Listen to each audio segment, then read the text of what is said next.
find somebody who will listen to you and who will admit that they really don't know, because they still really don't know the lingering effects and why people are called, long haulers like we are. 77-year-old Mary Lou Ostling of Manhattan is what's called a long hauler. Diagnosed with COVID-19 in late March, she spent 8 days in the hospital, but now 5 months later, she is still not fully recovered. She is fatigued, having trouble sleeping, and losing her hair. 3 months in, I started having hair loss. And so now my hair is very short. And they said, oh, it's stress related. I said, I think it's the meds or something else. Now they're saying, finally, it's probably post-COVID. Ostling is now a patient at the Mount Sinai Center for Post-COVID Care in Union Square, the first in the nation with more than 300 patients and a 3-month-long waiting list.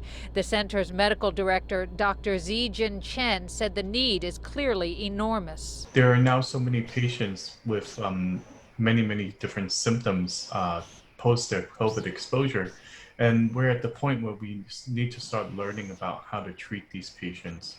And having a center, what it does is it allows us to bring together the specialists that we need. The center sees patients in their 20s through their 80s, and their symptoms are just as varied, from still on oxygen, chest pains, neurological, and suffering from blood clots, to a numbness and tingling, an inability to concentrate, and an overall fatigue that they just can't shake.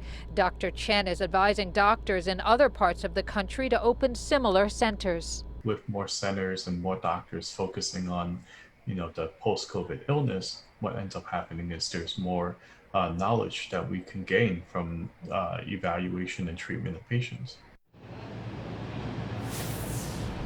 And many of the long haulers were never on ventilators, in the ICU, or even in the hospital. And while their symptoms from COVID might have been mild, the ongoing effects are nothing mild at all. We are live in Union Square. McGee Hickey, Pix 11 News. Back to you, Narmeen.